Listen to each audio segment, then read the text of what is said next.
What's going on, everybody? Welcome back to another exciting episode of the Viall Files Ask Nick edition. I'm your host, Nick, joined by the trusty team of Allie, Amanda, and Derek. We are trustworthy. Like, you are a trusty team. Not to like, I do feel like that is a word that really that would be a central way that I would describe both of you as very trustworthy. I kind of agree. I value all of you in the trust department. Yeah. We're like one eternal cone of silence. The three sides of a triangle, I guess. Yeah. I don't know, three musketeers. Not even silence, but I kind of just trust you with keeping the ship afloat. Oh, I was going You were implying that I don't really tell you a lot of secrets. No, but if you told me anything about your life, I don't think I would spread it, even if it wasn't a secret. I do trust you with secrets. Yeah. I'd fire you if you... That's optimistic. Fine. You remember, hearing you say that, I'm like, wow, to think there was a time where there was a really strong running bit of you pretending to fire Allie and joke's on you because you're giving her healthcare now. Yeah. Yeah. Good bit. Yeah. Great bit. What's new? Okay, so this is maybe boring in the sense that it's like positive, but I've just been having like the best time with my boyfriend. We had a bit of a fight at an oyster restaurant, as you do. Sometimes you're that couple, sometimes you are, and we were that couple. We had kind of a rocky. You had a come to Jesus conversation? I think it was a conversation where it felt like cleaning the garbage disposal, or like cleaning the stove. Like, Doesn't the garbage disposal you have clean? Sometimes if you put like a lemon rind down there, 6 months to like a year, like they can just get kind of like grody, or like there could be like mold or buildup. So it's like, but like a deep clean. Guess that's I like, that. Or like I felt like this was like a changing the oil in our car thing more than getting gas. Like it felt like something that was like a lot more kind of like long term, and just like I feel so listened to on the other side of it, because I think a lot of it kind of like pertained to like me not being sure if he craved closeness in the way that I craved closeness. And just since then, like, I just feel like he's been making such an effort to like ask follow-up questions, and like, we've been seeing each other more, but we've also just been having like these phone conversations where he feels just like so present, and like it's a goddamn dream, and it just makes me feel like so understood. And the other day we had an absolute day of like a wild goose chase. We went to, I found this food truck actually in North Hollywood, because he was like, there's this awesome lamp store. It was a Saturday. We were like, let's go lamp shopping on a Saturday. Like, oh, how stable and domestic of us. And I found this place on Google Maps. It was a food truck, 4.8 stars. Like, that's a very high rating. Discussion question for after, like, what's your cutoff when it comes to like Yelp and Google ratings? Below a 4 is a risk. But below 4 is like, I'm not doing this unless I understand why. Yeah, unless I know it's like there's a reason why. Yeah. Or I've already been there and I like it before I found out what it was reviewed. I would honestly say like 4.2 and under. It's a little sus. It's flagged. I'm less so like the star amount and like, okay, the people who gave it 1 star, why? Because sometimes when you look at it, it's like you're choosing a fight. And then other times it's like, this is concerning. They canceled my reservation. And it's like, okay, I understand why that's annoying, but like says nothing about the quality of this dining experience. Exactly. So we like went on this wild goose chase to a 4.8 star food truck. We show up, it's like the most residential area. And I was like, okay, interesting. Like, it's Nick's house. It's off the beaten path. And then the address that is in Google Maps that said is open until 6:30 p.m. is like a construction site. And there was no food truck in sight. So we like drove all the way there for this like food truck that didn't exist. Was like ended up like just having like. Is that a thing, to Yelp a location of a food truck, to like follow a food truck where it's located? Well, I think that's a lesson learned the hard way, because like it had up to date hours, which is why I was like, and it only had certain days. So I was like, okay, this knows that it's a food truck that's only present in certain locations. I'm not familiar with. I mean, I'm familiar with food trucks, and I've certainly been to my fair share, but I just like know where there will be. It's not something I've tried to find via the internet. I do feel like I am someone who is prone to wild goose chases, both for myself and others. And that's on big swings, but that's good to know. Let's not listen to Amanda when she's like, when we're on Wi-Fi tour, and I'm like, you guys, we got to get off at this exit. There's a crazy souvenir shop.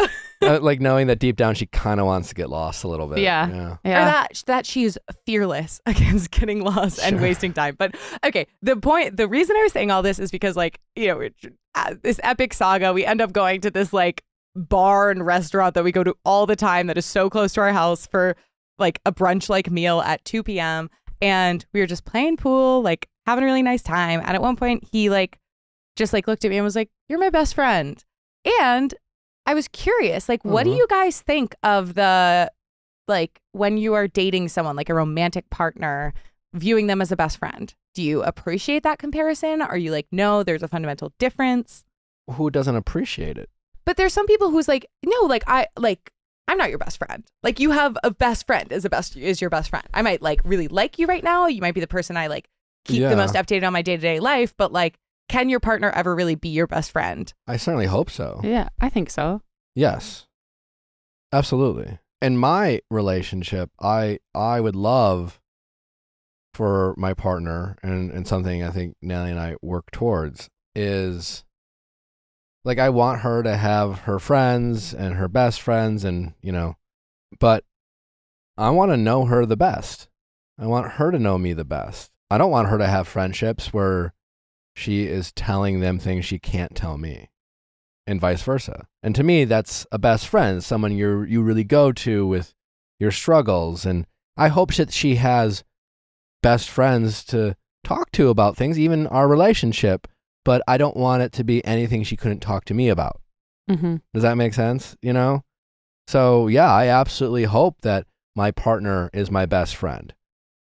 And in addition to our relationship, I hope she has her best friends that she can do whatever, you know, she wants to do with her friends and talk about whatever she wants to talk about. But in terms of my ability to know her and know everything about her, and her to feel comfortable with her insecurities and fears and any, you know, because that's when I think of a best friend, it's that person you always go to it's like, can we talk? Or this is bothering me, or I'm worried what everyone's going to say, but I know I can tell you, and I know you'll listen, and I know you'll hear me out, and I know you won't make me feel judged, and I know you'll support me. I feel like that's paramount in a relationship. Your partner has to be your best friend.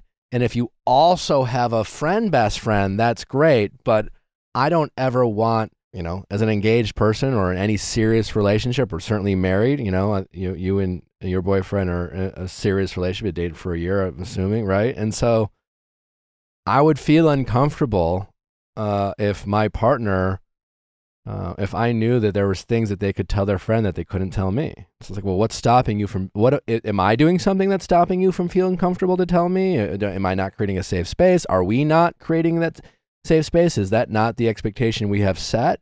And I think that happens. I mean, I think there's a lot of relationships out there that don't have that type of understanding. It's like, yeah, I mean, I tell you everything, but I don't tell you everything. I certainly don't tell you everything. It relates to like when I want to vent to my friends about you. It's just like, but shouldn't I be the person you eventually like open up to about this? You know, it's one thing if you're like, hey, you know, let's say Natalie and I were struggling with something and she wanted to talk to her friend about something because she wanted to talk to me about it. Like, she might talk to her best friend first to get advice.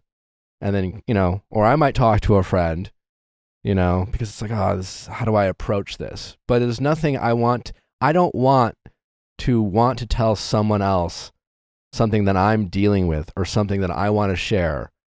I always want Natalie to be that first person. Totally. No, it's really interesting to think about like how you define best friendship and like what that looks like. Because I think when I was thinking of best friend, a lot of the lens I was viewing it through was like this kind of like the person, like quality time, like not even like those times where like the best friend shows up for you because it's like a really vulnerable, like really difficult, tricky situation where you need someone who is just like not judgmental, who you can be really fucking vulnerable with, but like just that kind of like day-to-day buffoonery and hanging out and like having activities that you do together and having a history. That's not best friend for me. That's like most fun hang. But like the person who you do that consistently with, like not like, oh, every now and then we can have a good time. If that person is, again, yeah, you're right. This is a great question on YouTube to comment in the comment section. Like, what does it mean to be a best friend to you? How do you value friends? But like, I just think, especially as you get older, really true friends are truly hard to find. And again, friends, when you think of a best friend, I think I think of someone who's like a family member, like a sibling, someone who you're like, for better or worse, will always be in each other's lives, Yeah. And that doesn't mean that we won't have conflict or there won't be hurt and there won't be frustration. We won't be disconnected, but like we are a part of each other's lives. And when we deal with this shit, we will make it our effort and our energy to fix the problem. And that might take time or whatever. But to me, a best friend is, again, that person that you can count on. Like unconditional love. Yes. And count on to talk to, count on to work through issues, count on to, work through frustrations and through the good and the bad. We hang out all the time. I mean, and that's great if that person is also someone you really enjoy their company and you hang out all the time and they're the person you spend the most time with, but that's not always the case, and I would rather think of my best friends as people I can count on rather than people that I have fun with. It's great if it's both, but it's not always both. And to me, just me personally, I value my truest friends with the people I can count on. Hearing you say that makes me think about the fact that I think sometimes, especially with like my best friends who are like long distance best friends who have like known me, who know my family, who just like can offer the most like amazing support and insight and like just like have all the context for like when I'm about to do some fuck shit, they can be like, whoa, well, we know what you're doing and let's talk about it. And I realized that like sometimes I can fall into the trap, especially with these long distance ones, of like going to like only having emotional conversations or like only having, the kind of the intense in the weeds, the stuff that is like, it is so special to be able to do this with you because it's really hard to find people you can trust with this. And I've actually realized like it's important to also save time for like the stupid little banter. Sure. I think when you're younger, people will mistakenly don't prioritize having friends who, help protect your character. I know we've had some calls recently around that topic. So yeah, speaking of calls around that topic, we do have an update from our listener who was on the Raven episode, the friend whose friend was cheating on her boyfriend, and the four of them were going on a trip coming up, and she wasn't sure if she should confront her friend or tell the boyfriend. It was all this drama. We do have a very juicy update, and that is now available behind Viall Files Plus, which is now available. It's now live. We have a new update, Ask Nick update on Viall Files Plus. We have all the Better Date Than Never episodes that we have recently dropped and will continue to drop. We have all the things that used to be on the Patreon, like the Bachelor recaps with all the women from my season, plus some amazing rom-com recaps like The Notebook and 10 Things I Hate About You, and more to come. But we'll, for all the people who love the Ask Nick updates, we'll be doing more and more updates behind Viall Files Plus. It's available now. It's $6.99. You can sign up for a whole year and get 2 free months if you want. You get a 7-day free trial, so there's no reason not to just try it. Just try it, sign up. You can always cancel, whatevs. We'll be doing weekly pop culture roundups for all the pop culture topics we don't get to, whether it's on our recaps or our going deeper episodes. Go to viallfiles.com to sign up. There's a tab on the homepage. There'll be a subscribe button. There's also a tab that says Viall Files Plus. It's pretty straightforward. And you can listen to Viall Files Plus the same place that you listen to Viall Files. So whether it's iTunes, if it's Apple, if it's Spotify, whatever podcast streaming platform you listen to our show, you can continue to listen to Viall Files Plus on. It's just a couple step setup to click a couple buttons and away you go. So check it out. Hey, all you cookers out there, if you aren't cooking with Caraway, then what the hell are you doing? Because Caraway has some of the best pots and pans and bakingware on the market. I have been cooking with Caraway for over 2.5 years now. I got 2 sets of my own. I got these amazing cookie sheets. They're aesthetically pleasing. Gorgeous. They're wonderful. They're so easy to cook on. They're easy to clean. And the best part is they are not made with all the kind of crap that so many pots and pans are made with, especially your non-stick pans. Have so many like toxic materials in them, like PFAs, PTFEs, PFOAs, but not Caraway. Caraway's high quality ceramic coated kitchenware is free of PTFEs, such as Teflon, lead, and other toxic materials. Caraway Kitchens comes in a variety of chic shades, and all sets include complimentary easy access storage solutions. Because nothing's worse than when you have like a mess in the pots and pans drawer and you have lids askew, and like the Caraway set just like looks so cohesive and is it's so satisfying to open your cabinet and see like a well-organized, perfect like cookware set. I've been using Caraway before they were a sponsor for this show. Long before they were a sponsor of the show. I love them. They're absolutely wonderful cookware, and I love to cook. I'll be a Caraway customer for a very, very long time, and you should be too. And it's not just me. Over 40,000 people have raved about their Caraway kitchen, and now it's time to try it for yourself. So visit carawayhome.com/VIALL to take advantage of this limited time offer for 10% off your next purchase. This deal is exclusive with our listeners, so visit carawayhome.com/VIALL or use code VIALL at checkout. Caraway, non-toxic cookware made modern. All right, well, vitamins are important. They're a great way to supplement the nutrition that you need to live your best life. And the problem, I mean, if you're like anything like me, you often forget to take vitamins, or you're not sure which vitamins are the ones you should take. Well, that's where Care of comes in. Care of, first of all, this makes it super and easy for you to take your vitamins. They ship high quality vitamins that are personalized right to your door, and they also make it very easy for you to remember to take them. They're individually packaged, so everything you need to take that day is in a little pouch, and it comes stacked in like this really cute box that I just keep on my bathroom counter. So great. I pull one out a day. It has my name on it. It's really cute. They give you little like wellness challenges or tips on there. So one day it was like, please take a walk without any sort of technology and like leave your phone behind. Like little like cute sayings and inspiration. Love that. Everyone is different, especially when it comes to health needs and goals. And that's why Care of is here to make it easier than ever to stick to a vitamin routine personally tailored to your everyday wellness. The awesome thing about Care of is that they have a full quiz that you can take online. So like I also ended up getting some collagen because I wanted the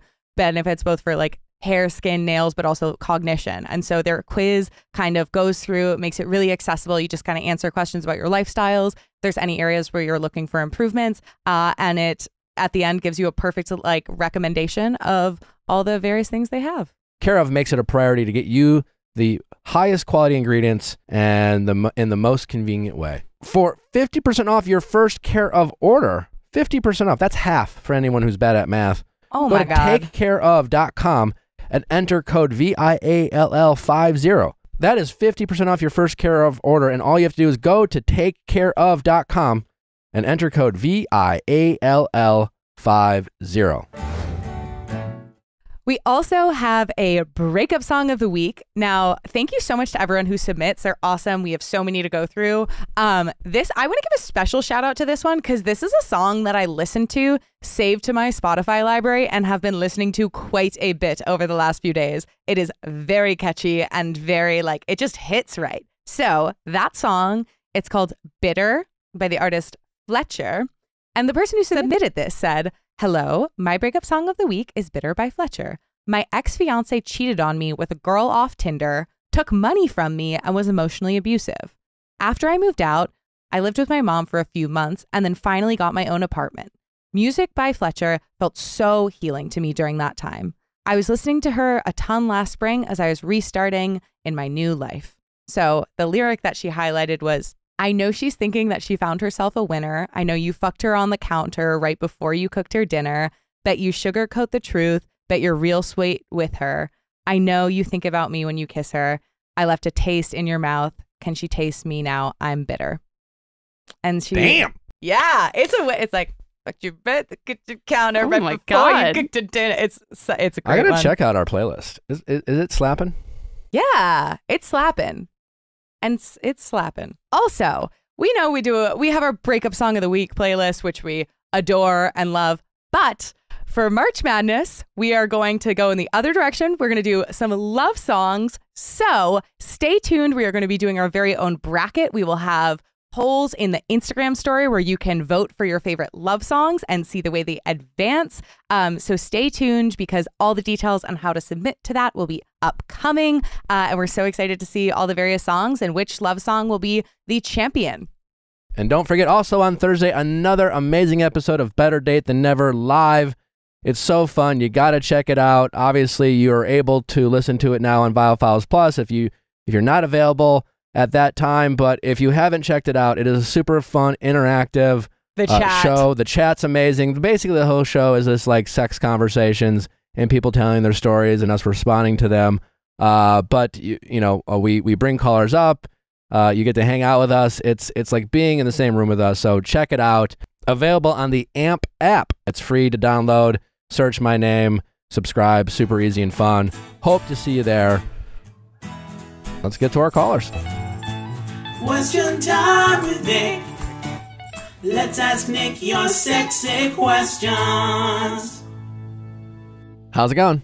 Hi, I'm Kate. I'm 23 and I think I'm being a fuckboy and I need to know how to stop. Okay. Why do you think you're being a fuckboy? So I have been seeing someone recently and in my mind, it was pretty casual, and in his mind, I think it was a little bit more serious. And I had been kind of clear that I've been seeing other people along with seeing him and dating pretty casually.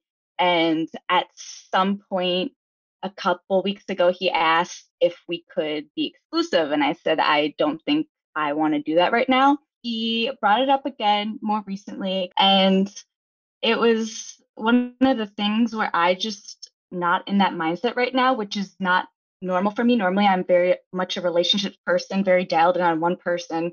And I just not really sure why now I'm in this mindset, why I'm interested in keeping my options open, and just would be interested to hear another opinion on the situation. I mean, well, you're only 23, so there's that. You're young. What's your relationship history? Like, how many serious relationships have you been in?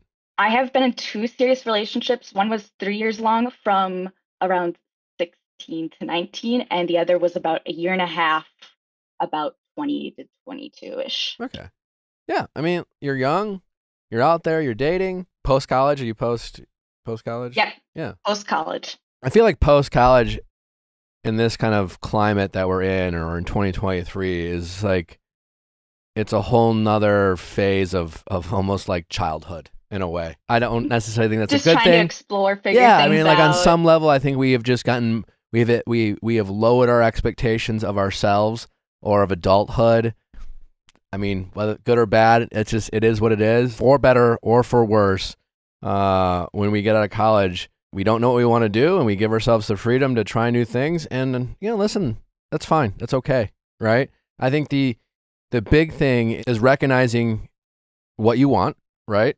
You want to play the field, and that's good. That sounds like you try to set some upfront expectations, but whether you've been in this situation or not, but like, you know what it's like. Maybe, I don't know. Do you know what it's like to like someone a little bit more than you feel like they like you? Oh, absolutely. I feel like I've only been in relationships where I have liked the other person more. Yeah. And I almost feel like since this person I've been seeing likes me more, I've put my guard up a little bit more. So it's just I want to give it a chance and such, but the fact that he likes me more, I definitely don't want to hurt him. And I'm really... So you want to get to know him more. Yes, but I also feel like he has stopped getting to know me. I feel like he's at the point where he's like, okay, very invested. He's just decided he liked you. Yeah, well, we've been friends for a bit. Okay. But we hadn't ever, it was all surface level friendship. It wasn't anything much deeper than that. And I've really struggled with him communicating, and not just communicating boundaries. I've been pretty clear about that, but just in general, asking about days and in depth about that, and getting to know each other on a deeper level than just friendship. Okay. Have you communicated that with him? Yes. And I think he also is aware that it's an issue, but I just know I have my walls up because he likes me more. Okay, well, you have, I think, a couple options, right? And listen, if there's nothing wrong with you wanting to play the field, right? Mm-hmm. I just think you immediately become a fuckboy when you keep fucking around with someone you know likes you more than you like them.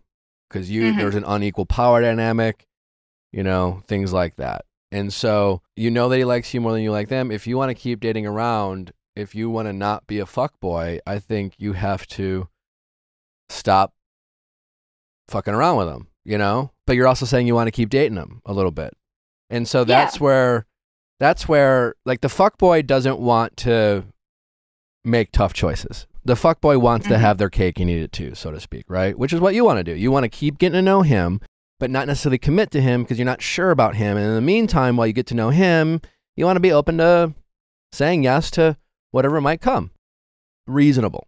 However, it's also selfish, and fuckboys are selfish. So you just have to decide for yourself, do you want to be selfish to the point where it affects other people? How much do you want to confuse someone or hurt their feelings or make them so emotionally invested that they start calling their mom and their friends and getting all fucked up about you? You're only 23. You can say to him, listen, here are my concerns. Here's how I feel about you. I'm going to be totally upfront and honest. I feel like you're a little bit more into me than I'm into you. You could say that. That's pretty harsh, but it's direct. You could say part of my reservations are we've known each other for a while, and like you say you like me and you want to hang out, but like I don't feel like you're really trying to get to know me. I don't feel like we're really connecting. I don't think we're building anything emotionally. So like I don't like if you actually want to do this, I need that from you. You can decide to not be sure about someone, and you can give it a shot. You've heard me probably, if you listen to the show, use that kind of like, we just have to like press play on Netflix. You know, everyone's around looking for the perfect preview. You can press play on a movie. You can decide in the first 5 minutes, you know what? It hasn't captured my attention. I'm going to just end it. You can stop dating other people for a few weeks and invest your time into him. And after a month or a few weeks, you can go back to saying like, it's not really working for me. I don't want to do this anymore. And yeah, you might have to have an awkward conversation and, you know, a tear might come down his face or whatever. That's the most selfless and mature thing to do, which most of us nowadays don't choose to do. We'll make excuses for ourselves and we'll things like, well, I told him I don't want to hang out. You've probably been that person. You hear people listen to that show. Why do they act like my boyfriend and girlfriend if they don't want to be my boyfriend and girlfriend? And guarantee you, every time you say yes to him or you do something with him, he's all like, yeah, we're acting like boyfriend and girlfriend, so it must mean she likes me or shit like that. So you just have to try to empathize with him and put yourself in his shoes. Need a doctor? Well, ZocDoc has you covered because ZocDoc is making it so easy for people to find a doctor that is available, that is highly rated, and takes your insurance, which is so hard to find these days. For many of us young adults out there, young professionals, maybe you don't have a primary care physician and all of a sudden something pops up and you're like, I should get that checked out. But then we don't know where to go or who takes our insurance. It just becomes this big inconvenient mess. Usually I feel like you have to wait months to get in. And for me, I wanted to go to the dentist. I had a new insurance policy, so I was trying to figure out a place that was like, would have available appointments. And the awesome thing about ZocDoc is like you put in your insurance, it gives you a list of providers, shows you on a map exactly where they are. I was able to find some place that is like a convenient drive that had appointments readily available. And of course, like the paranoid part of me was like, if they have so much availability, are they solid? And the great thing is that there's apps or there's reviews literally in ZocDoc. So I could see like all of the reviews that patients had shared. They had 4.92 stars. And it was just a really positive experience. It took all the stress and potential like procrastination points out of finding a provider. ZocDoc is the only free app that lets you find and book doctors that are patient reviewed, take your insurance, and are available when you need them, and treat almost every condition under the sun. Such an incredible app. It's free to use. There's no reason not to go ahead and download ZocDoc now. So if you need a doctor today, go to ZocDoc.com/VIALL and download the ZocDoc app for free. Then find and book a top-rated doctor today. Many are available within 24 hours. That is ZocDoc.com/VIALL. ZocDoc.com/VIALL. Babel, hey, it's amazing what you can do with just 10 minutes a day. You know, if you invested 10 minutes a day on something, you can kind of accomplish anything. And when it comes to learning a new language, that's what Babbel's talking about. With Babbel, you only need 10 minutes to complete a lesson. So you could start having real life conversations in a new language in as little as 3 weeks. So if you are someone who wants to start learning a new language, maybe you took like a Spanish in high school or college and you got away from it, and you know, maybe you have a new life goal, Babbel can help you freshen up and then exceed where you were. Maybe you're going on a trip, you're going to Europe, maybe you're going to Asia, maybe you're going to Mexico, and you want to, you know, just freshen up on the language of that country. I'll tell you what, as someone who's traveled internationally, just knowing a few key words can make that trip far more enjoyable. And you'll hear that from locals, because I think with other language learning apps, it's all AI based, or it's just, it doesn't have that personalized touch. And with language, it's like you're learning hopefully to be able to like communicate. Babbel is the language learning app that has sold more than 10 million subscriptions. Wowee, that's a lot. And thanks to Babbel's addictively fun and easy bite-sized language lessons, you can feel confident no matter where the new year takes you. Within the Babbel app, they have games, videos, stories, and even live classes. Plus, it comes with a 20-day money-back guarantee. So start your new language learning journey today with Babbel. Right now, get up to 55% off your subscription when you go to babbel.com/VIALL. That is Babbel, BABBEL.com/VIALL for up to 55% off your subscription. Babbel, language for life. On that lines, if I do tell him that I'm going to stop dating people just to really invest in that, is he going to take that as a little too far, do you think? Depends how well you communicate, you know? Okay. You say, hey, listen, like, I'm trying to have a more like enlightened and a more mature approach to dating.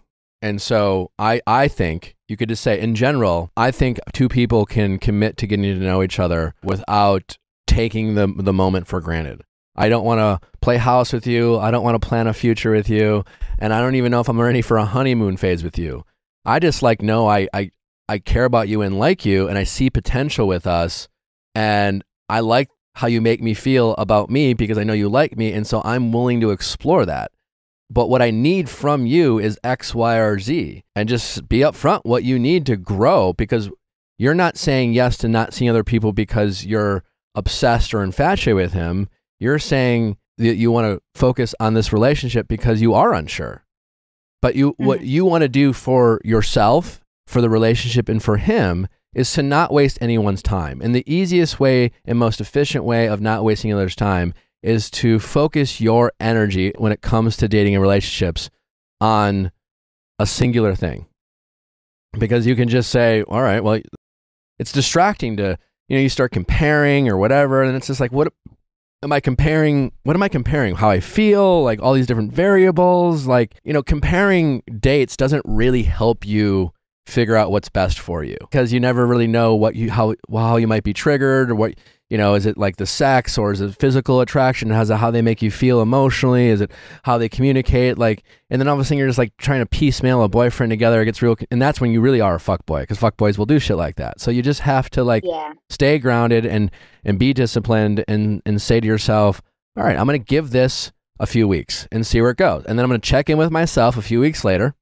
And then I'm going to check in with him after I check in with myself. Do I like how it's going? Do I feel more connected? Do I feel less connected? And then whatever you decide with yourself, then you relay that to him and you see where it goes. And at any point you can say, this isn't working for me. I've tried. But when you make a decision, you have to hold firm with your decision. Don't do the whole thing like, I'm not sure, so like I just need some space, but like you can still call me and we can still fuck a little, It's just like you have to make decisive decisions for yourself and for him. That's what a fuckboy wouldn't do. And fuckboys do all the things we're talking about. Just like, say just enough so they don't feel bad. I think that normally I am very decisive. And one of the reasons why I am kind of trying to keep one foot out the door right now is I do, in general, I have a bit of a fear of commitment. But the reason why I've been able to be in such successful long-term relationships in the past was because I was just so obsessed with the person that I wasn't, the fear of commitment didn't really matter. And so now that I'm not having that obsession, I definitely feel it more. And also I've been experimenting, to be honest, with my sexuality a little bit and trying to figure out dating men and women or non-binary people. While this is a really important person in my life, and I always thought that we'd be really good together, and it just kind of ended up being wrong. It feels like the wrong time right now because I'm trying to explore my sexuality. And that's okay. It makes perfect sense committing to them and not wasting anyone's time.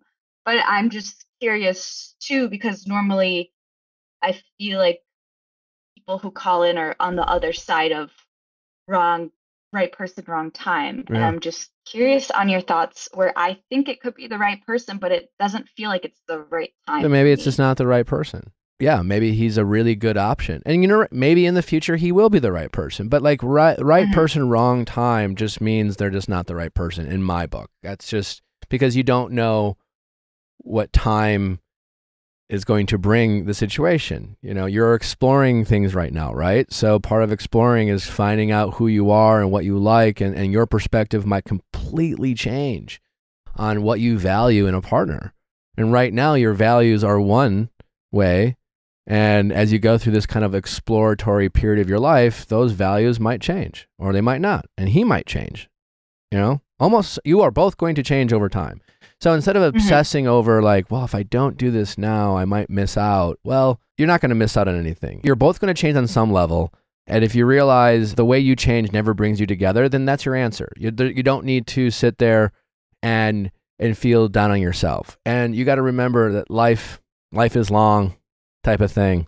And what I mean by that is usually what happens is these situations, let's say you go through this, let's say you're going to decide to like not try it. Like you're just like, I like you, but more than anything, I really feel like I want to explore myself and I really want to get out there and I want to try different things. So you say, hey, listen, as much as I like you and as much as I think this could be something, more than anything, it would be selfish of me to invest in you. So like not right now, but that means you have to cut things off with him. You can't give in. You can't give in to your boredom or weakness or the comfort of having him around, especially when you want to feel good about yourself and you know he'll probably do that. That would be a selfish thing to do, to allow him to love on you, knowing that like you're just doing it, you know, for more of an ego purposes because and things like that. So you let him know like, listen, I really care about you, but right now I don't want to take advantage of how you feel versus how I feel. And so I think we should stop this. You know, you can leave the door open, you know, for the future. I wouldn't make any promises or things like that because you never really know. But let's say you do that, right? And a year goes by and all of a sudden you see him on the gram or whatever and he's looking good and you're just like, wow, what is he up to? And then you realize he has a girlfriend. And you're going to get bummed and you're going to get sad and you're going to have these feelings of regret. Oh, I should have done this. And nah, like, listen, like you don't know who he is at this point. You don't even know who he's dating. He could be dating her and break up with her in 6 months. You know what I'm saying? And then you just don't know what life is going to bring you. And we always react to situations as if like, you know, when disappointment happens, we act like the world is static in a way, that nothing else is going to change and that this disappointment I feel in this moment is going to like last forever.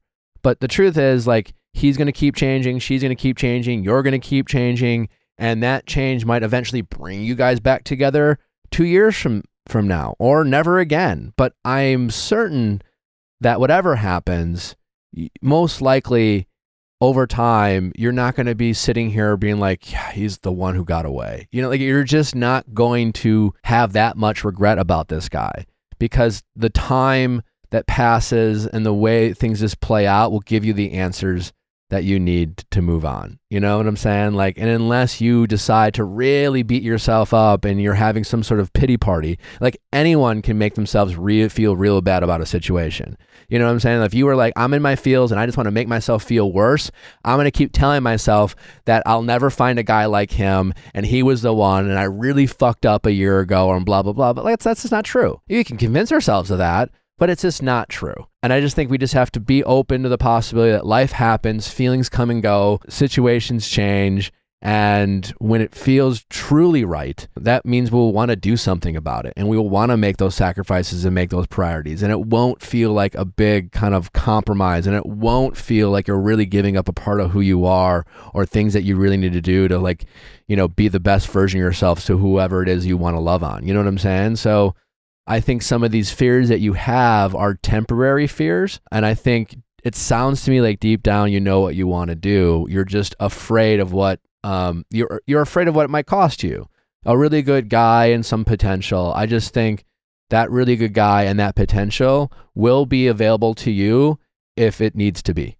And if it's not, then there's a reason why. I was just going to say, like, speaking to kind of like the exploring and like kind of like wanting to do a little bit more like diving and expressing curiosity for like the way you identify, like I've found that the second I broke up with my long-term boyfriend, I was like, okay, finally, like, because I knew there was something going on, but it was like, it's weird for like me personally. I just found it really challenging to be fully emotionally like honest with myself, especially before I like had like a strong sense of like confidence within that identity. And I was just like dating a man being like, okay, I'm pretty sure I'm also queer, but I don't know. Like, and so I think in terms of just like setting yourself up in an environment where you can actually kind of like uncover and listen to yourself, like I do think even if you're like, okay, well, we're not exclusive, like we're open, I still think like sometimes just like having that presence of like, there's so many ways that this is like the society like defaults to heterosexuality. And so I personally found that like it wasn't really possible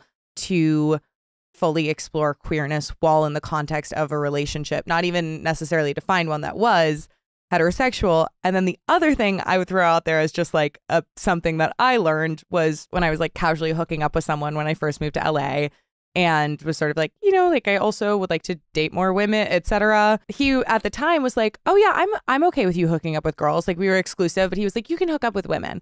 And at the time I was like, okay, I know this is a little fucked up, but it's giving me everything I want. And the more I've reflected on that, the more I've, and I knew at the time, like all my friends are lesbians, and they were like, that's delegitimizing queer sex. Like, like that's saying, oh, this is actually like a separate, different thing. And like, sure, you can say, oh no, he just meant that it's different, not the same. But it's like, it's also, he clearly does not feel threatened in that way. Like that is saying that it is like not as legitimate. And so I would just say like, from my many muddled experiences of like dating men while also trying to like sort out queerness, I think any kind of like space you can give yourself to like be really listening to yourself, because it's confusing enough already, like just trying with just you in the picture. Like I found it was like there's a lot of questions and there's all these things where you're like, oh, I gotta think through this, it's changing everything up. And so I think it's a really cool opportunity to kind of just like really give yourself space to listen. And also I would just be very wary of, if you do end up like continuing to see this guy but you also want to like date queer people, like I would just be very upfront about that, because I think there's a lot of something that like I'm very aware of and have definitely been a perpetrator of bad behavior and like am continually trying to work on, is like not being like a queer woman who uses kind of like the privilege of like dating a man while then also like kind of getting to like dip my toes into queerness, just because I think a lot of like especially lesbians have had really negative experiences around like women who weren't fully emotionally available and were dating men. So that was a huge ramble, but basically give yourself space and do whatever feels good to you. That makes sense. And I can definitely relate on a lot of those points. I feel like deep down, you want to explore things and you're just afraid of his potential. Yeah. And you're afraid of losing his potential. I am upset because we originally started seeing each other after a drunken hookup.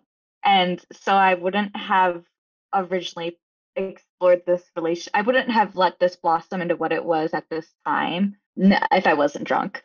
Well, so why? I mean, so like you're solely based on the fact that you guys had sex, you feel like you owe it to yourself to explore a relationship with him? No, not based on that, but just at that point he got really excited and then we started going on dates. That's when it took the turn from being friends to something else. And I did try to be clear with him that I wasn't looking for a relationship, even if it was with someone that I'm very close with at this time. And it just kind of escalated before I could take control of it. Sure. Yeah. I mean, he's excited. He likes you. Worst things in the world. It's tough. Yeah. And that's why I feel bad. Yeah. Yeah. I think, well-intentioned fuckboys are still fuckboys. And those are usually the hardest ones to get over because they mean well. You mean well, you care about them, sex with them you like. There's a lot of good things. And there's a lot of reasons. Well, I'm sure if you kept the door open that you would keep wanting to like walk through it from time to time. But you also feel a part of you that knows that you really can't give him what he deserves and what you would want to deserve from someone else. Knowing that the right thing to do is to just be upfront with him and let him know, and don't breadcrumb him or leave him on a hook. Just let him know that like it's just not the right time for you. And I wouldn't say more than that. I wouldn't say maybe in the future, yada, yada, yada. Like if it's going to play out, you'll find your way back to one another. You can always reach out to him and be vulnerable and say, hey, would you reconsider giving me another shot, and give him an opportunity to feel a bit more in control and powerful. And you can always give him that in the future. But the right thing to do is to cut him off if you want to explore things. And again, at any point you could say, hey, I want to give it a shot, but don't do it out of guilt. Don't do it to be nice. Don't do it even for yourself. If it's just like, you don't owe it to yourself to give this guy a chance just because it's just like, well, it's the first guy who just done X, Y, or Z. Like if you don't want it, you don't want it, and you exploring desires at this point in your life, at 23, I think will serve you well and make you a better partner for whoever that person is. Try to do the right thing, even if it's hard and awkward, and ask yourself, am I doing this because I feel bad, or am I doing this because ultimately I'm being a little selfish? You know, people love to convince themselves that they're doing something because they feel bad, but at the end of the day, they just don't want to have to give things up. They want to take advantage of the power that they have, even if they don't want to admit to themselves they have it. Well, and I knew I was being selfish. I even told him that at one point. And sometimes we say that to people because then we tell people, oh, I'm being selfish, because we want to hear those people give us permission to be selfish. Oh, I know I'm being selfish. And they can say, well, it's okay. I mean, thanks for sharing, you know, like I just. Oh, he definitely did not say it was okay. Okay. Well, that's good. Yeah. Yes. It was just conflicting, trying to figure out, I really do like him. Sure. And I just felt pulled in two different directions. At any point you can change your mind. And again, if he changes his mind after the fact, there's nothing to regret. He didn't, like, if you, a month from now, let's say you hang up the phone, you reach out, you know, follows up like, hey, listen, you deserve more than me, and right now I think we should stop hanging out. And I'm saying this because I do care about you and like you, but like, I know I need to explore this, and I don't want to keep coming back and forth. So like, I don't want this, and I'm not doing it just for you. I'm doing it for me too. And so he gets really upset. And 3 weeks from now, you're like, fuck, what? I miss something. Let's say in only 3 weeks or a month, you go back to him, and he's just like, nah, I'm good.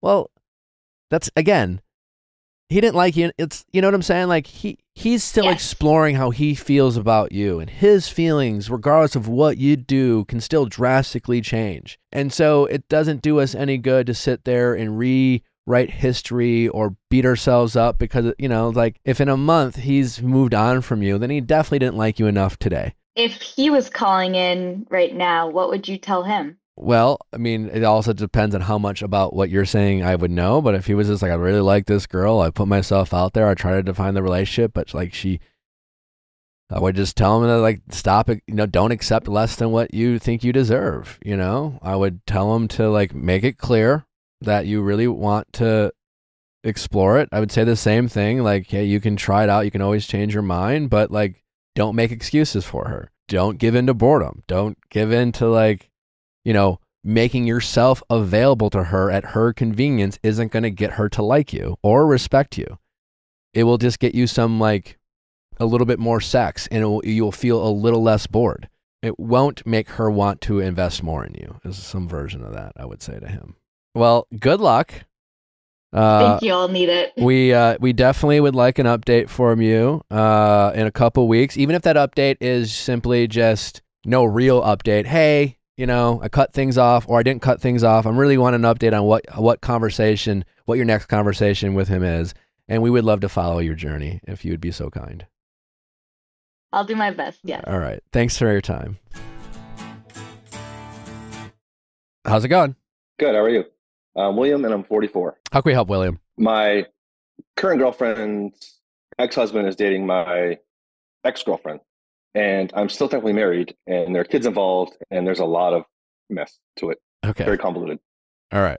That's very confusing. Yeah. Are you confused every time you say it? I am very confused every time I say it. All right. So let's dive. So you're still married. You have an ex-wife. Is she actively involved in this, or that's just a data point? Well, that's interesting you say that, because my now ex-girlfriend reached out to me about a year ago and said that my ex-wife was trying to link up with my current girlfriend's ex-husband. You separated from your wife, you're going through a divorce, and in that period, you got a girlfriend, broke up with her, and now you have another girlfriend? Yep. Okay. Correct, yes. And I was married for 17 years. Okay. And then the fact that you're still technically divorced, is that just because this shit takes time? Is there anything other than like legal bullshit that's delaying this divorce? She won't sign the papers. She knows that she left me and my kids, and so she's going to have to pay a lot, and she makes more than double what I make. So she's not willing to sign any paperwork. So it's just we're kind of in purgatory now. How does that work? Can people just like refuse to get divorced to you? I think so, yeah. On my birthday, actually, of all days, I went down to and I got the paperwork done and I handed it to her in person. And she signed off on it that she got it, but nothing, she didn't sign it. She said she had a lawyer, which she does not have a lawyer. And I don't have a lawyer because I can't afford a lawyer because I raised 2 teenage kids by myself. So that's part of the problem as well, I think, is that I don't have anybody behind me to help me move the process along quicker. And there's just like nothing you can do? Yep. All right. Well, sorry about that. That sucks. I reached out to lawyers, no, it is. It is what it is. But what do you reach out to lawyers, or what do they say? So they've all told me the same thing. It's just the fact of the money that it costs to get a retainer fee is incredibly expensive, and so I just don't have anybody or enough money to do it myself. So I'm trying to save up for it. Okay. And my ex-wife, soon-to-be ex-wife, is just kind of just floating along and not paying anything, and making things difficult for me and for my kids. Okay, Yep. so that aside, you separated from your ex-wife, you got a girlfriend, then you guys broke up, and how did that breakup go? Amicable-ish or toxic, or how would you, on a scale of 1 to 10, 10 being super toxic, we hate each other, 1 being like, hey, we just realized we're not a match, but we're still friends, how would you rank that breakup? My thought was it was amicable. I would have said around probably like a 5 or 6, but Okay. I also was kind of going through a mess. I was, as you would say, kind of a fuckboy for a little while. I was dating her. She wanted to date seriously. I wasn't really ready for that. And I kept telling her I wanted to go day by day. I had so much going on with my ex-wife that I didn't want to put my business out there for everybody to know. So we didn't go out in public. We didn't see each other like that. And so after a while, we started getting into fights and arguments, and I was like, I just can't do this anymore. And so I broke it off with her, which I thought was amicable, and she said it was amicable. So then a couple weeks later go by, and she texted me, and she was like, hey, I have something to tell you, but it has to be in person. And I was like, can we do this on over the phone, by text? And she's like, no, it has to be in person. Come to my house. I didn't want to go. I knew it was a bad decision. My friends were like, don't go, but I wanted to hear her out and see what she had to say. And so I went to her house, and she was like, hey, just to let you know, your ex-wife was having an affair. I found this out recently that she's having an affair with a friend of yours for a while. And so at that point, I was pretty numb to the situation. It didn't, I'd heard a lot of stuff over a long period of time. So I just was like, all right, cool. And I left and kind of just left it there. And I thought things were amicable. But then when she found out about a month later that I started talking to my now current girlfriend, who is fantastic, that she started spreading rumors that we were talking the whole time, and that I didn't even know this woman until a ways after I broke up with my ex-girlfriend. So we're all in the same business, so it makes things really difficult, Gotcha. So you started dating and then what's the other connection? Your current girlfriend's ex is now dating your ex? Yes. So the night we had this big event, and so I went to the event with my girl, and that was the first time we had kind of publicly been seen together, right? We didn't put anything on social media. We were very quiet about everything. And my ex-girlfriend was there, and a bunch of people went out afterwards. And then she reached out to my girlfriend's ex-husband. They kind of know each other a little bit. And then they just started hanging out all the time in public, letting everybody know, they're quote unquote together, and that, that I was a bad person. It was a mess. And at one point, your ex-wife was also interested in your ex-girlfriend's ex-husband? Or your current girlfriend's ex-husband? Yes. So So both your ex-wife So and your love ex-girlfriend triangle. are interested in the same guy, who is your girlfriend's ex-husband. I want to protect, I don't need to know specific details. I don't want, this is anonymous, but what is the relationship where you're all this close? You all work for the same company? Why is it so incestual-ish? It feel, why is it wife swapping kind of energy? Yeah. So we're in the real estate business, and my girlfriend and my ex-girlfriend are parts, that are not in real estate, but that relate to real estate. So we've kind of known each other. And the funny thing is my ex-girlfriend came to my surprise 40th birthday party, because we were friends. And so at the time we were both married. And So then when my wife and I separated, ex-wife and I separated, she actually reached out to my ex and was like, hey, I need to buy a house. Can you help me with this and that? And then she's like, oh, hey, I heard that so-and-so is single. Can you hook us up? And so like, that's how it kind of got to that point. Well, how are your kids involved in this drama? Because, I understand you got some drama with your ex-wife, but your ex-girlfriend and your current girlfriend aren't parents to either of your kids. Like, why? How is your ex-girlfriend inserting herself into your kids' life and your parenting life, so to speak? Not necessarily so much now. Before, she was really pushing, like trying to reach out a lot to them, wanted to form a relationship that I wasn't really comfortable with at the time.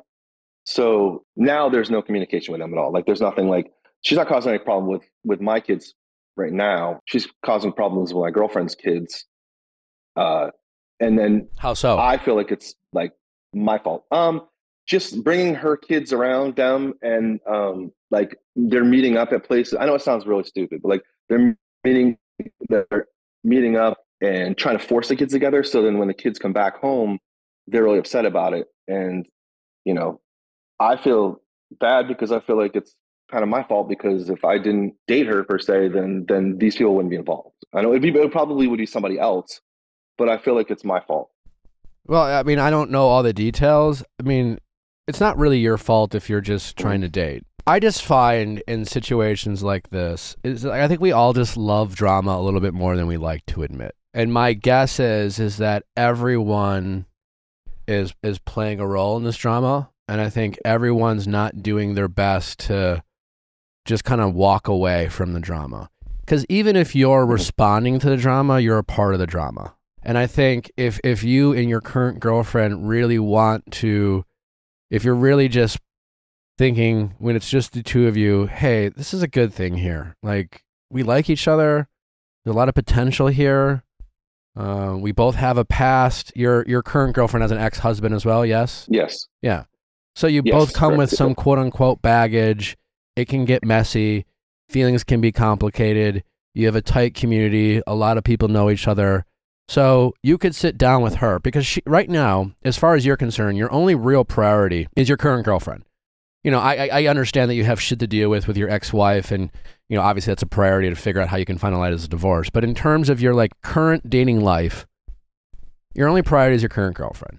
So that's the only person you really need to be talking to. And that's the person you need to focus on being on the same page. But I just want to make sure your conversations are more about how you two can avoid the drama rather than how you two should respond to the drama. In most of these cases, a lot of times we get sucked in and we will talk about how we should respond. Well, how you should say something to her, or you should say something to him, and we should say something to them. And you're feeding into the monster in the machine. And you can do that. And, it's important sometimes to stand up for ourselves, and it's important to say, to not let people disrespect us or our partners.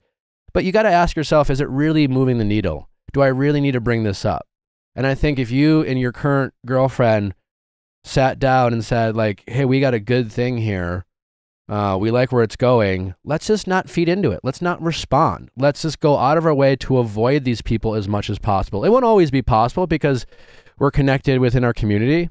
Just ignore them as much as you can. Throughout my life, I've been involved in friend drama a lot, and it can't, we do that. We're just we respond to it. We say we're frustrated. We say we're tired of it. But at the end of the day, we're choosing to participate in it. And I think as adults, we sometimes conveniently will ignore or not acknowledge that at any moment we could just choose not to involve ourselves in this. Most of the drama that we are involved in our adult lives when it comes to friend groups is drama that we are choosing to be a part of. We can at any point say, you know what?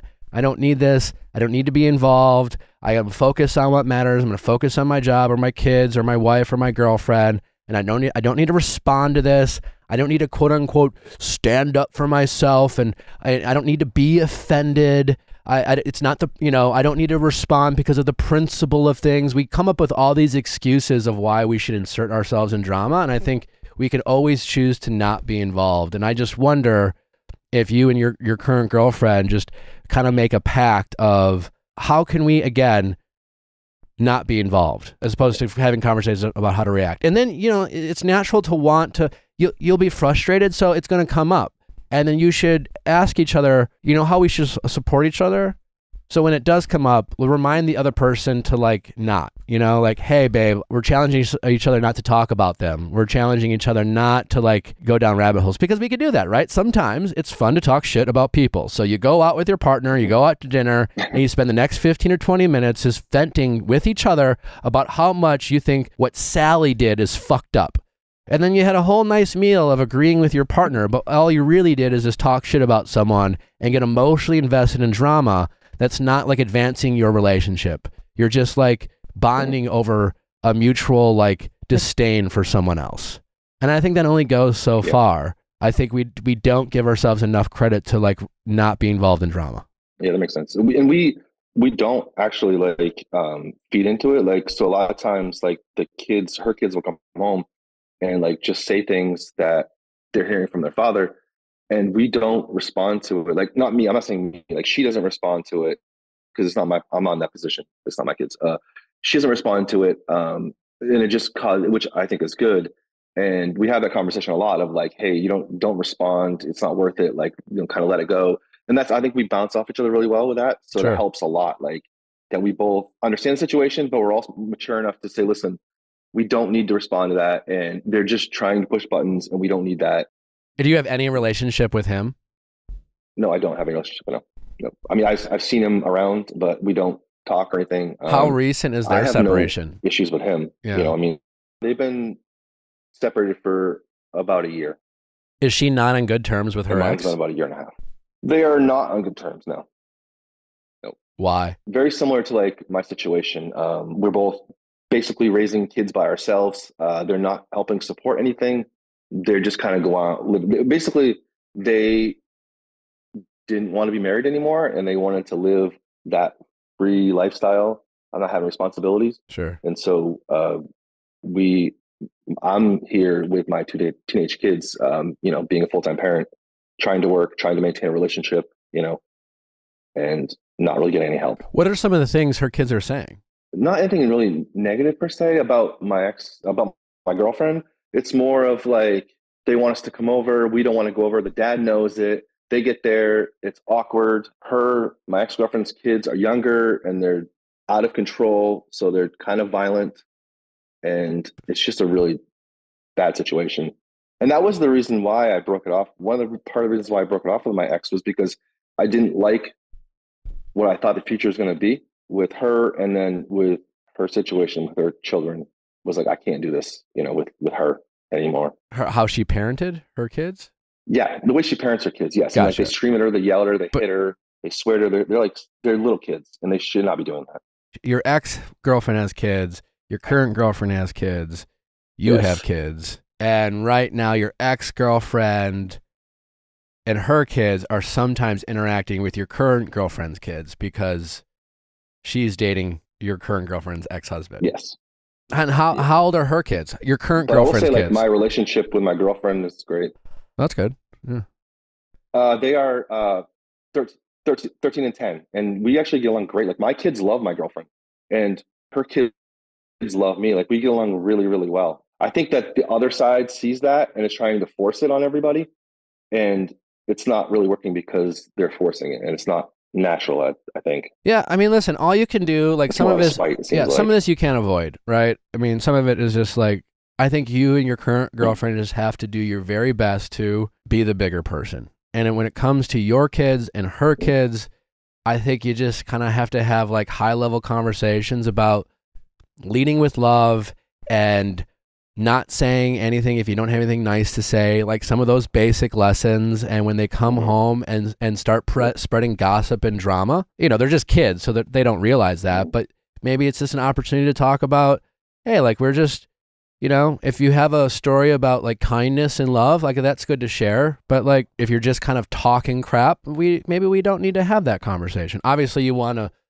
everyone to feel safe to come to your parents if your kids feel like there's something unhealthy or toxic going on. As kids, you know, we all gossiped, we all talk shit. You know, I remember being on the playground and gossiping. You know, and so this is maybe an opportunity to teach them to avoid that and not get sucked into that. But I think it's so easy to get sucked into friend drama, even as adults. And it's so easy to justify talking about it with our partners. And it's so easy to do that I think every day we have to remind ourselves, you know what, this isn't productive. Let's change the topic. Us venting to each other is just keeping us in this. If you don't give them stuff to talk about, they'll have a harder and harder enough thing to talk about. The less you respond, the less ammunition you give them, the less, you just kind of ignore them as much as you can and just don't feed them the monster, and eventually they'll get bored. Maybe a lot of this has to do because it's relatively new and they are just kind of reacting. And so the less you react, the less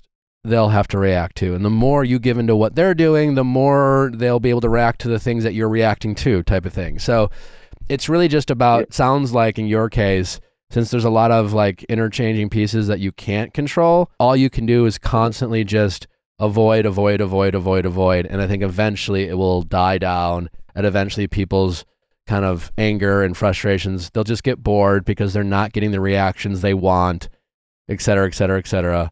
And I think things will just calm down over time. I hope so. I appreciate that. Yeah, that's what we're kind of hoping. Are you in therapy at all? We're just kind of, I am in therapy, yes. Yeah, good for you. Actually. That's awesome, man. Well, keep doing that. If you really think this relationship with your current girlfriend has a lot of potential, I would highly encourage couples therapy. And that doesn't mean anything's going wrong, but like you are dealing with a lot with your current girlfriend. And just like, I truly believe that every relationship can benefit, even if it's a healthy one, from like a third party who's not invested. They can help like mediate and help each other make sure everyone's hearing each other out. And when it comes to this type of stuff, like you guys could be proactive rather than reactive with your relationship, because these types of conversations are stressful and they are challenging. And eventually, it might bleed into your current relationship and you might get frustrated and you might start, projecting your frustrations and treating each other with kind of not the love that you want to, not because there's anything going on between you two, because life is just getting you down. So if you ever had a thought of, is couple therapy something that could benefit your relationship? The answer is always, I think, yes. So if you really value this relationship, maybe just see, it's just like, hey, would you ever be interested in like going to a couples therapy with me? Because like, I really like you. And like, I just want to make sure that we're going out of our way to like do this the right way and get, learn certain tools to best communicate with each other. Because, and also like you're stressed about this drama that we are stuck with and I'm stressed with it. And like, maybe a couples therapist can just help us navigate it. And like, you don't need to have a problem to go to couples therapy. It's also awesome for your kids to see where like, I think it sounds like so much of the approach to this is kind of the thankless work of like not pressing the shiny red button, no matter how much you want to like, get, and they're like waving the shiny red button in front of you, like trying to get you and suck you in on this. And like, it's a really like thankless, exhausting job continually saying no to that. And knowing that like your kids are both seeing it now and like after the fact, like I have all these moments in adulthood where I'm like, I put stuff together that my parents did and I'm like, oh my God, like those impressive bastards, like how did they do it? And just knowing that like both now your kids are going to see all the work that you're putting in, but then also like down the line as they emotionally mature, like there will be all of these moments where they will think back to the way that you navigated this situation. It will serve as this like wonderful model for sticking it out and doing unglamorous hard things. So good luck and hang in there. You're on the right path, man. And the most, just kind of try to do more positive things and focus on the things that are working on. Try to just remove yourself from the things that are just, keeping you stimulated, but ultimately just toxic, and don't feed the beast, so to speak. And I think, you'll go to the right direction. And I said, because it's so easy to get sucked up in drama. It really is. And we often complain about hating drama while participating in it at the same time. All right, buddy. Well, appreciate it. Good luck with everything. Keep us posted. Especially love to know if you guys ended up in couples therapy and how it worked for you guys. But any update whatsoever is always appreciated. Okay, thank you, Nick. All right, thanks, pal. All right, take care. How's it going? I'm doing well. How are you? Good. What's your name? I'm Kylie, and I'm 27. How can we help, Kylie? So I'm just wondering if maybe I'm scaring guys off because I'm asking for too much too soon in dating. Okay. Yeah. I remember you asked this question on Questions with Nick, and then I wanted you to write into the show, so thanks for doing that, because I started to respond to you, and then I thought, well, I need more information kind of thing. As I was responding, I was thinking, well, no, of course not. And then I was thinking, well, I don't know, maybe, guess it depends, you know, every situation is different. So I'd love to hear from you. Give me an example, especially if it's a fairly consistent example of a type of situation, a dating situation that you have found yourself in where you feel like you are asking them something or too much, and you feel like that is negatively affecting how they are receiving you or their desire to want to advance things. Like, can you give me an example of a situation and then we'll go from there? Yeah. So I actually had a recent situation. Okay. That just ended a couple of days ago. Okay. We were seeing each other for a month. And I think like on the second or third date, I made my intentions pretty clear that I didn't want just a hookup. Like I was looking for a relationship. Okay. And he said that he wanted that too. But it was early on, obviously, so we wanted to continue getting to know each other. My first question. Yeah. Now, when you said that to him, were you speaking more in general about your desires in a relationship, or were you speaking to him about this relationship? Does that make sense? Yeah. You know, because like early on, you could say you meet someone, right? You said second date, first, second date. You're just like, hey, what are your dating intentions? Like, what are you looking for? It's just like, well, hey, I'm out here dating and I hope to eventually meet someone that I can like build a relationship with. I want to get married someday. So I'm actively out there dating with intention in hopes that I can meet someone to build a romantic connection with. Like whether that's you or someone else, that's my goal. Like that would sound great. Other people on a second date might say, I want to seriously date. I'm not looking for a hookup. So what do you have to say to that? You know, and they immediately present like they want that person they just met that they're on a second date with to give them some sort of assurances that they are willing to commit to them if things move forward. And they're thinking, I don't know, I'm on a second fucking date with you, yada, yada, yada. So again, there's no wrong answer because we're just trying to figure out, you know, like, because I think that's the thing why I wanted you to call in, because I think it's kind of, you're threading the needle a little bit. I think there is nuance to this, and I think it's important to set expectations and boundaries, but there's also a way to do it and communicate that without sounding a little kind of pushy or disconnected or you know, a guy feeling like, well, I don't know you, so like I don't know if I want to date you, but like, yeah, sure, I want to get married someday, you know? So in this particular situation, if you could go back, do you think it was, which one do you think it was more closely aligned to? I think I just meant like, it's hard to say. I guess in general, because the scenario was like before we were about to hook up or like do anything. And so I wanted to make it clear that it wasn't my intention to just do that and have like be a relationship based on like sex or something. Gotcha. So I just wanted to make it clear that I was looking for something more in general. So you had this conversation with him when you guys were like half naked? Yeah. Okay. Still problem. Fine. We've all done this. I think in general, that's not the time to have that conversation.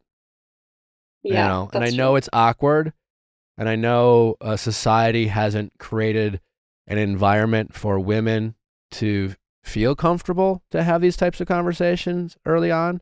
So I acknowledge that and empathize with that. I still think we need to try to challenge ourselves to still, if we're going to participate in hookup culture, and having any type of relations within the first few dates is hookup culture. It doesn't matter whether you just want to hook up or not, or whether you want to find a boyfriend. If you're hooking up with people you barely know, you're participating in hookup culture, and that's fine. But just be honest with yourself about what you're doing, because saying you don't want to hook up doesn't really stop you from still hooking up. So I think early on, it's great to set that expectation with the people you're dating before your things are getting hot and heavy, because he will literally agree to anything in that moment. Oh yeah, for sure. Yeah, totally. I totally want a relationship too. It's just like, oh great. Can you just shut up and take off your clothes right now? It's kind of like what his brain's actually thinking. So do yourself a favor and try not to have that conversation when his dick is clouding his brain, so to speak. And it's not an excuse. Like, men still need to hold themselves accountable for not saying shit they don't actually mean just because they're hard. But nevertheless, they do that a lot. If you want to get a really insincere response from a guy, ask him a question when he has a hard on. Yeah, that makes sense. Because, he did say, like, I was just saying it in general, but even though it was like second or third date, he was saying, like, yeah, like I do see myself dating you. Like I could see us like being in a relationship eventually, which I thought was a little bit weird because we didn't know each other that well. Yeah. But it makes sense that he could just be saying that because it was like in the moment. And it's weird because it's like he probably doesn't even think he's lying to you. And can think about what he said. Yeah, I can see myself dating you someday. What does that even mean? Yeah. That also means he could see himself not dating you someday. It's very open-ended, but it sounds nice. Have you ever asked that question? I mean, you know, like you're a smart person. You even said, I barely knew the guy.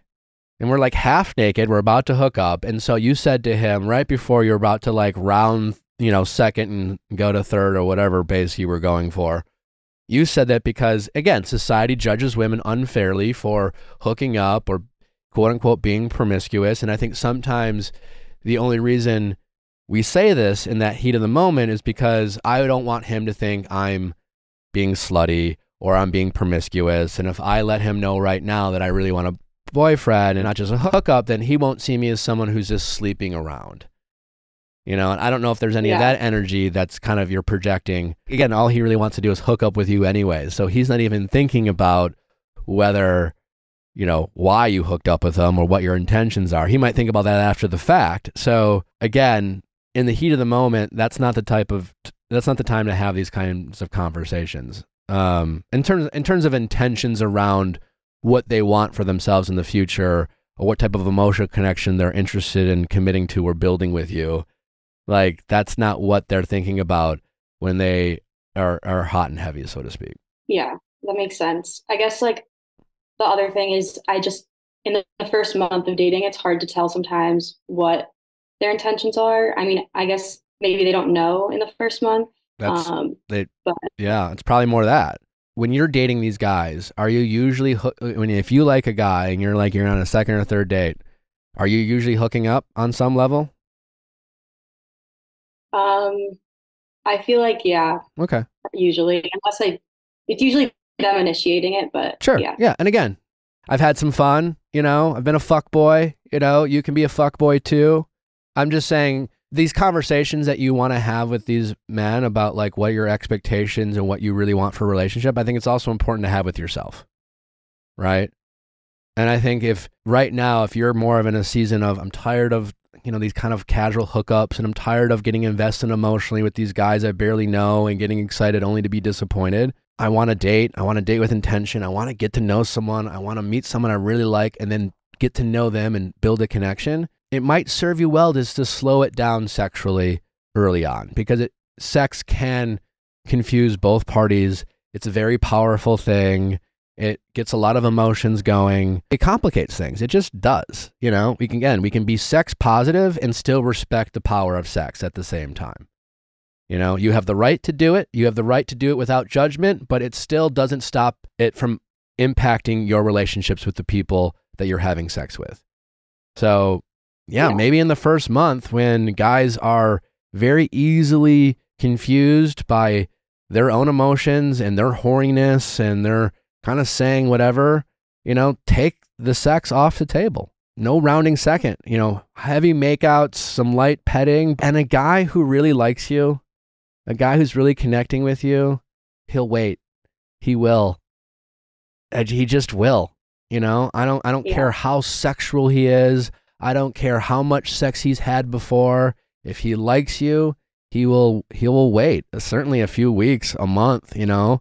He will have no problem taking you on dates and getting to know you and having conversations and having heavy makeouts with you that get guys both really excited and want to take each other's clothes off. But like that kind of like, not yet. It can be fun and exciting, and you can build a lot of great sexual tension by not giving in to that temptation early on and having that build, all while, you know, prioritizing like really getting to know each other on these dates. And I think you could just kind of slow that part down. I think you will see a lot of development in the emotional connection space if you slow it down. And again, you don't have to, and you're not wrong for wanting to fuck around. I'm just saying it might serve you well to try a different method, because I do think sex early on very much confuses both parties. Yeah, no, I definitely agree with that. I think the only like question about that is like if they're being nice and doing nice things for you for the first month, like maybe they're just doing it because they want to sleep with you versus they actually like you. I talk about this a lot in my book and building an emotional connection. Like I don't think, making them wait a month for the sake of waiting a month, you're right, is ultimately not going to, like, if they're just waiting around to sleep with you, chances are if you have sex with them in a month, you'll get the same reaction. I think in that month that let's say you meet a guy and you're like, okay, I'm gonna do it a little different now. Before, by third date, I'd be like, this guy's hot. We're vibing. Let's fuck, let's hook up, That's what I would normally do. I'm going to try it a little different. So now I'm not going to do that. And we're going to go on a series of dates and we're going to try to build a connection. I think it's important. Again, I think a lot of times in those situations, we'll start the stopwatch, so to speak. Be like, all right, I'm going to wait a month, and you're like literally marking days off the calendar of how many days I'm going to make him wait before I get to sleep with him. You shouldn't do that. No, it's like, okay, well, I'm not going to set an arbitrary deadline, like a 10 dates or a month. Nah, right now, I'm definitely not going to sleep with you. And what you're just going to focus on is getting to know him. And you're just going to check in with yourself and check in with him every day and feel like, are you building trust with this person? Do you feel like you are really getting to know him? Or do you feel like this person's just kind of saying what you want to hear? And are the conversations very sexual? If every time you're trying to connect with him, he finds a way to turn the conversation back around on sex and what you like in the bedroom and things like that, then you probably know that that's where his head's going. Is he asking in this month of you like slowing down, is he asking you questions that make you feel like he's getting to know you, that again, aren't focused around sex. And that might allow you to like build some more trust with him and feel more, comfortable. Like there's no guarantees. You're right. You could wait a month and have sex with him and you can flip a switch. But I don't think we're checking in with ourselves as much as we should. And I think if we are slowing things down sexually, sometimes we will set this arbitrary deadline and we'll make it all about the deadline. And we're just trying to meet the deadline. And in the time in which we're slowing things down, we're not actually thinking about the type of conversations we want to have. And we're not checking in with ourselves. Like, hey, do I feel like I know him a lot more than I did 2 weeks ago? Am I still comfortable? Because like sometimes you could set that arbitrary deadline and it's like, oh, I guess I get to sleep with him today. And you haven't thought, well, I don't know. Like, nothing's really changed in 3 weeks. I'm still as unsure about him as I was 3 weeks ago. I don't really know how he feels about me, but hey, it's been a month, so let's fuck. You could very much get to that point and say, well, nothing has changed, and so I'm not ready to sleep with him yet. I'm not ready to not hang out with him, but like I just want to keep doing what we're doing. I think it's trying to change our patterns of behavior and be honest with ourselves about the choices we're making, and then just try to slow things down and then check in with ourselves a little bit more often. Because I think sometimes we confuse like setting expectations and boundaries with like these arbitrary deadlines and well, I told him I don't want to just hook up. And then when we kind of reverse engineer it and think about that situation, it's like, well, I kind of told him we were half naked and he kind of said this, but I never really followed up after we were done making out. And we never really sat down and actually talked about what we want for ourselves and what type of relationships we're looking for and what our timelines are. No, I mean, I asked him when we were half naked. These are awkward conversations, so we'll latch on to these things and then think, oh, well, I asked him, maybe I pushed him away. Yeah, no, that's true. I think also, like, I did start reading part of your book and, like, you listed things that were, like, behaviors of fuckboys. Yeah. And, like, is it possible to tell in the first month if they're doing those behaviors, or is it just so early on that it's, like, too soon to know? No, I think you could definitely tell. Are they inconsistent? I talked about inconsistency being one of the biggest red flags. If you're hanging out with a guy, in the first month, and if you've expressed to him a desire to, it's like, hey, I like what I know so far. These were 2 really fun dates. This is great. I'd love to see you again. And he's like, yeah, I'd love to see you too. Or, yeah, sure, like maybe sometime next week. Well, that's a confusing statement. What do you, maybe sometime next week. So maybe we'll hang out. I don't even know what day, and I don't even know what we'll do. It's very different than I'd love to. How about next Thursday? I know a great place I want to take you. Well, that's clarity. And the other one's confusion. And if he's being confusing, you need to recognize that you're confused, because a lot of times in those situations, we'll lie to ourselves. Because you've said to him, you were vulnerable, and you said to him, I really had a good first 2 dates with you. I want to see you again. And he responds with, yeah, me too. Maybe sometime next week. So first, our egos will only want to hear the me too. Oh, he agreed with me. He feels the same way as me. And then we'll kind of be like, oh, and then he also said like sometime next week. So like, cool. Like he didn't reject me. Great. And then we'll only focus on the fact that we weren't actually rejected. But later on, as a couple days go by, we're like, well, are we hanging out? You'll talk to your girlfriends and be like, oh, I told them this. They're like, oh, so when are you getting together? You're like, well, I don't know. Like maybe sometime next week. And we're not actually not acknowledging to ourselves the confusion that we actually have about the situation. And so to your question, like, can you tell? Yeah, I think we actually have to listen to what they're saying to us. And we have to not be afraid of that like sense of rejection of I was vulnerable with him and he gave me some like non-committal, very aloof, confusing answer. Maybe sometime next week. That response is, I'm not ready to prioritize you or this relationship. I am interested in keeping my options open. The maybes or the will sees, sometimes, these kind of like positive, like non-committal responses are just, those are very fuckboyish words because they're all about like keeping you close, but not putting themselves out there to commit to anything that they have to follow through on. So it's just listening to little things like that. Yeah, I think I just like I noticed it, but then I tell myself like it's just the first month, so maybe it will change, but I guess maybe that's not how it works. Yeah, I mean, listen, it can change, but it usually changes when you call it out, either with your words or your actions. If a guy says, well, maybe sometime next week, you can kind of playfully be like, I don't know what maybe sometime next week means. Like, do you actually want to go out? You know, be playful. And then tell yourself, well, he's literally committed to nothing. I'm not going to sit around and wait for him to like, let me know. And that's a sign for yourself to maybe consider other options, get back on the apps. It's a sign for yourself to say, well, yeah, I've had 2 nice dates, but like 2 good dates, you know, it sucks. I get it because like it's hard enough to have good dates. It really is. Yeah. We have more bad dates than good dates. And yet 2 good dates doesn't tell you anything. And I know it's like a kind of a shitty reality. I feel like I'm the grim reaper of like dating bad news. But even though good dates are hard to find, just because you have 2 great dates with someone, it's the very start of something. And too often we will hang on to like, oh my God, I had an amazing first date or amazing 2 first dates. And we'll hang on to that and we won't want to risk it. We don't want to like take away from the shine of those 2 dates. So we'll lie to ourselves and not be honest with ourselves about like their follow-up and their confusing statements and kind of their fuckboy activities and things like that. Because we had 2 great dates, you know, that followed 10 bad dates with 10 guys that we just didn't connect with at all. I guess like in my scenarios, usually I notice it and I call it out and then they kind of get pushed away by that. But then that just probably shows they weren't that interested. Yeah, totally. And it's not that they're not interested in you. They're just not like at a place where they want to prioritize anyone. But for the time being, I would just as a social experiment to yourself, like next time you have a good first couple dates with a guy and you're like, I really want to like, fuck, he's hot. I want to hook up with him. Don't.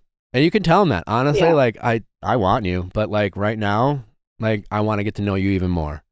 So if you're down for that, let's keep hanging out. But like I'm chilling on the hookup front and just see how it goes. See if you're able and challenge yourself to still have productive conversations. See if they still show an interest. And yeah, maybe wait longer than a month. The right guy will wait. He will. He's not going to bail. Like the right guy isn't going to invest in you in a month to get to know you and connect with you and get to a month and then have you say, I'm not ready yet, and then bail on you. If he does, he's not your guy. He's just some fuckboy who was hanging around for sex.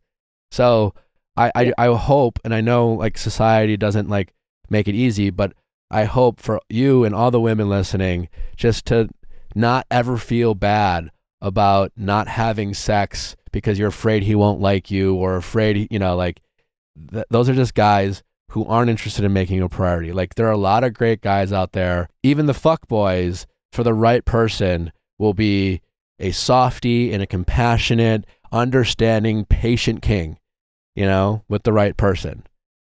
And so just know that it's just not the right people if they're not willing to give that energy to you. And it's not a you problem, it's a them problem. Yeah, that makes sense. That's definitely have to try that. I think that'll help. And I think you just kind of tell yourself that. You really got to have that in your mindset, because like the more you can project that energy to the guys you're dating, where it's just you're not worried about their approval and you're not worried about their validation, especially when it comes to like hooking up, it would be a very attractive quality. Yeah, that's true. I think it's just been not the right person for a lot of times. But totally. And that, I know that can get discouraging. But you're a very beautiful person. I'm sure plenty of guys are chomping at the bit to have a chance to date you. There's a lot of lonely men out there. I think the more you can be honest with yourself and call out the fuckboy activity and pay attention to the questions these guys are asking you and how they're responding and the type of topics they want to talk about with you will really tell you a lot about their intentions. Well, this is great. Thanks for calling again. Very relatable stuff. I always like to kind of have these kind of general dating questions that are very relatable, because this is the stuff I think we often get wrong. It's very confusing. And I think it's just kind of subtle adjustments we can make and just little key things that we can pay attention to help us feel a lot more kind of in control and empowered when it comes to our dating life. Yeah, definitely. I think this helps a lot. So thank you. Awesome. All right. Well, take care. Good luck. Keep us posted on, if you try new things with dating, we'd love to hear about it. Like, success stories are always great. I'm sure a lot of people listening would love to hear things you did in the past, things you tried differently, and how it played out. Thanks so much. All right. Thank you. Thanks for listening, guys. Don't forget Viall Files Plus is now available, so sign up now. 7-day free trial. You do not want to miss out. Better Date Than Never live on Thursday, 9 p.m. Eastern. We'll see you tomorrow.